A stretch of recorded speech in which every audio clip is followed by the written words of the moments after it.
Welcome back to Beyond Wisdom, where we explore timeless truths for a more peaceful and meaningful life. In a world overflowing with information, but starving for clarity, training the mind isn't just helpful, it's essential. And while technology offers countless hacks and habits, some of the most powerful techniques come not from modern science, but from ancient philosophy. For centuries, great thinkers have developed simple yet profound ways to strengthen the mind, sharpen awareness, and calm the soul. These techniques weren't trends, they were lifelong practices. Today, we'll explore three that still work, perhaps now more than ever. Number 1, the practice of negative visualization. The Stoics had a saying, premeditatio malorum, premeditation of evils. At first glance, it sounds grim. But this ancient practice is one of the most powerful mental exercises ever taught. Seneca, Epictetus, and Marcus Aurelius all recommended it. The idea is simple. Take a few moments each day to imagine things going wrong. Not catastrophically, but realistically. Imagine losing something you value, missing out on something you hoped for, or facing a common setback. Why? Well, because by imagining it calmly, you're actually preparing the mind.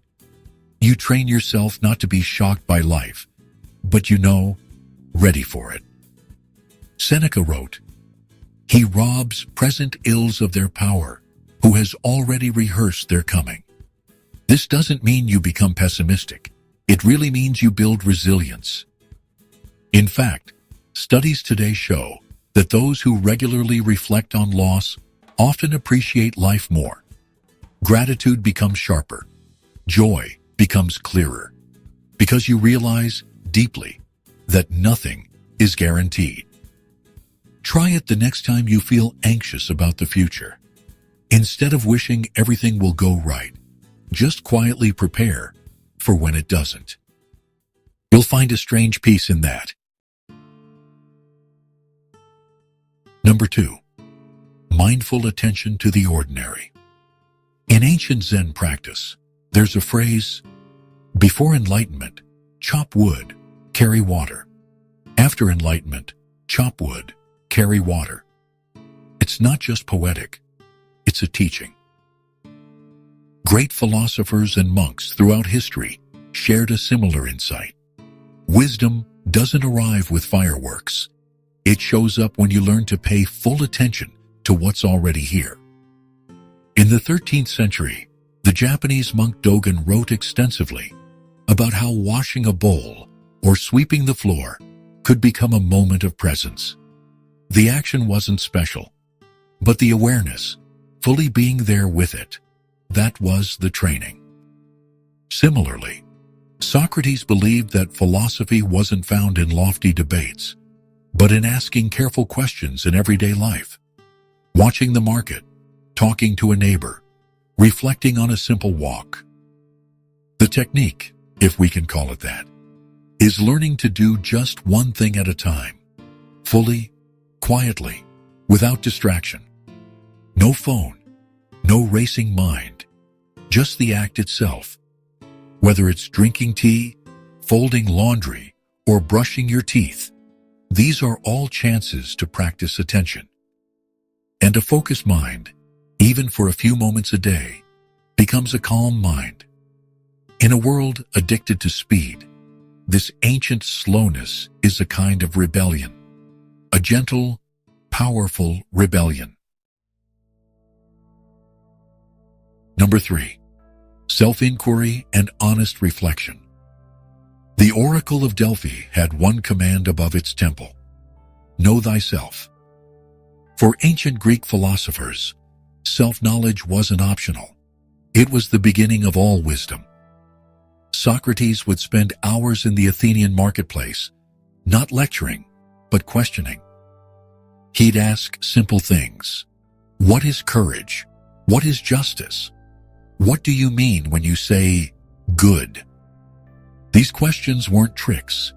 They were invitations to pause, to reflect, to go deeper than appearances. Today, we might call this self-inquiry. But long before modern psychology, philosophers trained the mind by gently turning inward. Marcus Aurelius, the Roman emperor and Stoic, wrote in his private journal every morning and night. His meditations are full of questions. What did I do well? Where did I fall short? What am I clinging to? Who am I trying to impress? And why? None of this was about guilt. It was about clarity. The ability to see yourself as you are, without judgment, just awareness. That's the real training. And like a mirror that's been cleaned, it allows you to respond to life, not react.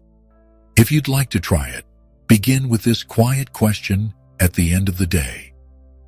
Did I live in alignment with what I believe matters? Don't try to fix or explain. Just notice. The mind begins to train itself in stillness. When we think of training the mind, we often imagine techniques that are complex or rigid. But the ancient world teaches us something gentler and wiser, that the mind doesn't need to be conquered. It needs to be guided, with small, honest steps, with quiet attention, with practices rooted not in control, but in care. These philosophers didn't promise perfect lives, but they lived with clarity, even in chaos. And that's a form of strength we can still learn from today. Which of these ancient practices speaks to you most right now? Have you ever tried any of them? Share your thoughts in the comments. Your wisdom might help someone else. Thanks for watching. If this video brought you value, subscribe to Beyond Wisdom. Until next time, stay calm, stay strong, and stay wise.